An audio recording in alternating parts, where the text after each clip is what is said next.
শুভ সকাল। আজকের আমি একটা ওটসের ব্রেকফাস্টের রেসিপি নিয়ে চলে এসেছি। এখানে আমি ওটস নিয়ে নিয়েছি, একটু একটু করে জল দিয়ে একে ভালো করে মেখে আধ ঘন্টা রেখে দেব, তারপরে একে বানাবো। দেখুন বন্ধুরা, আমি সব কিছু সবজি রেডি করে নিয়ে চলে এসেছি। ওটসটা আধা ঘন্টা ভিজিয়ে রেখেছিলাম, সুন্দরভাবে কি সুন্দর খোলা খোলা হয়ে গেছে দেখুন। এবারে এখানে নিয়েছি গাজর, বিনস, মূলো, বিট আর শসা কুচানো, আর ধনিয়া পাতা, আর এই কাঁচা লঙ্কা, আর একটুখানি ছোলা ভিজিয়ে রেখেছিলাম, ছোলা দিয়েছি, একটুখানি মুগ ডাল, সেই ছিলকা সমেত যে মুগ ডালটা ওইটা দিয়েছি, আর একটুখানি কড়ি পাতা নিয়েছি। আর এইটা আমি রাত্রে ভিজিয়ে রেখেছিলাম, সকালে এক্ষুনি খাবো, তারপরে এই ব্রেকফাস্টটা। গ্যাসটা জ্বালিয়ে কড়াইটা বসিয়ে দিয়েছি। এবারে একটুখানি অলিভ অয়েল দেবো, অল্প একটুখানি, বেশি দেওয়ার দরকার নেই, এইটা হলেই হবে।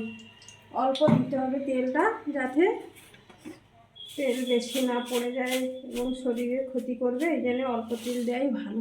একটুখানি সাদা জিরা দেবো। এবারে কড়ি পাতা দিয়ে দিচ্ছি।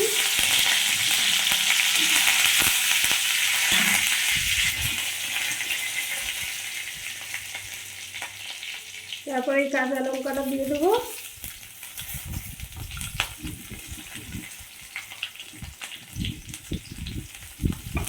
তারপর এই সবজিগুলো দিয়ে দেবো একে একে। গাজর, বিনস আর মূলোটা এখন দিয়ে দেবো। বিট আর শসা দেবো না, বিট আর শসা উপর থেকে দেবো, যখন হয়ে আসবে তখনই দেবো। এখন এইটাকে কম আঁচ করে হালকা হালকা ভেজে নেব, তারপরে আর এগুলো দেবো। এইটা শরীরের পক্ষে খুব ভালো। ওটস তো জানেন আপনারা, খুবই ভালো শরীরের পক্ষে। তাছাড়া সব রকম সবজি পড়ছে, যখন যা সবজি থাকবে আপনাদের কাছে ওই সবজি দিয়েই বানাতে পারেন। এটা হেলদি একটা ওটসের রেসিপি। এই দেখুন বন্ধুরা, একটু হালকা ভাজা ভাজা হয়ে এসছে। এবারে একটু হলুদ পাউডার দেবো আর একটু লবণ দেবো, আর এতে কিছু মশলা সামান দেবো না। আর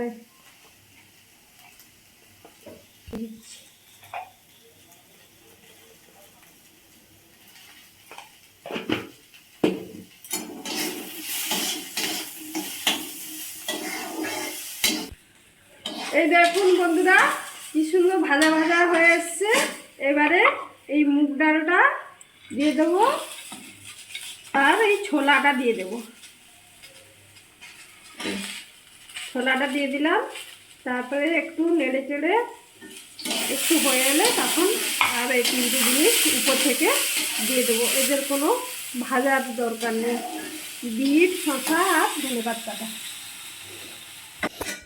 এই দেখুন বন্ধুরা, এবারে হয়ে এসছে, একটুখানি নাড়াচাড়া করে নিয়েছি। এবারে ওটসটা দিয়ে দেবো।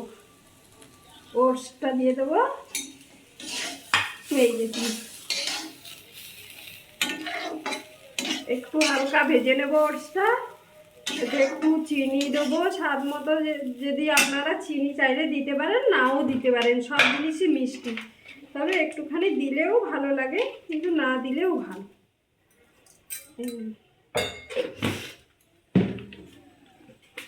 আর এই একটুখানি লবণ উপর থেকে দিতে হবে, কেন কি সবজিতে লবণ থাকলেও ওটসে তো লবণ দেওয়া হয়নি, এই জন্য অল্প একটুখানি লবণ দিলে হবে।